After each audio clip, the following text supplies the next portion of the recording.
Côte d'Ivoire, Laurent Gbagbo, candidat aux élections présidentielles 2025. Salut les amis, salut tout le monde, bienvenue encore une fois de plus sur votre chaîne d'information préférée, en tout moment on observe.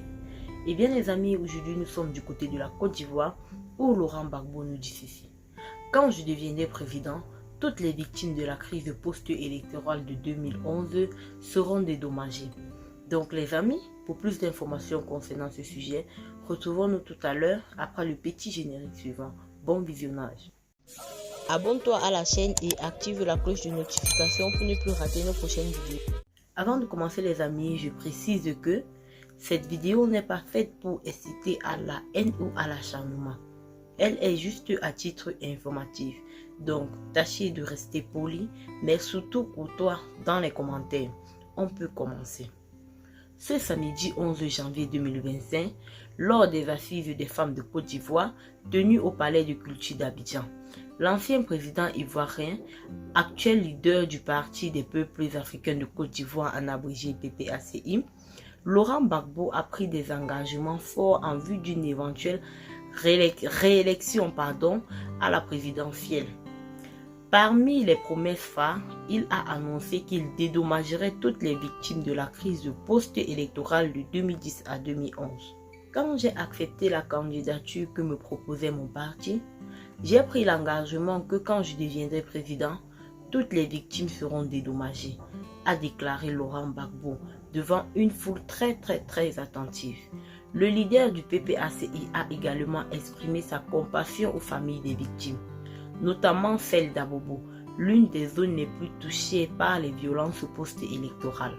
Cette annonce marque une volonté claire de réconciliation nationale.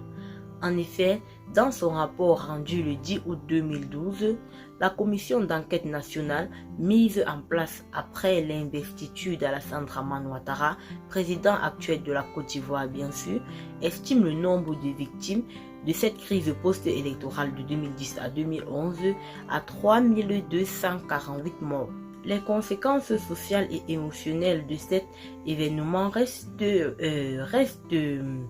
prégnantes au sein de la population. En s'engageant à dédommager les victimes, l'ancien président Laurent Gbagbo pose les bases d'une réparation symbolique et matérielle qui pourrait contribuer à apaiser les tensions et à reconstruire une confiance fragile entre les différents acteurs de la société ivoirienne. Au-delà des questions de réconciliation, Laurent Gbagbo a également expliqué sa vision pour le développement économique et social du pays. Il a plaidé pour la création d'une université et d'un centre hospitalier universitaire dans chaque région de Côte d'Ivoire, estimant que ces infrastructures sont essentielles pour offrir une égalité des chances à chaque Ivoirien. Il faut que dans chaque région, il y ait une université et un centre hospitalier universitaire. C'est pour donner la chance à tous les enfants du pays, a-t-il souligné. Cette proposition, s'il elle venait à se concrétiser, pourrait transformer l'accès à l'éducation et aux soins médicaux dans les régions reculées du pays. Et bien les amis, ceci étant, tel a été tout pour ce qui était de cette petite note informative. Abonnez-vous massivement à la chaîne si ce que je fais bien sûr vous intéresse. Partagez la vidéo avec vos amis si notamment elle vous a plu. Et retrouvons-nous tout à l'heure pour une nouvelle vidéo. Bye bye.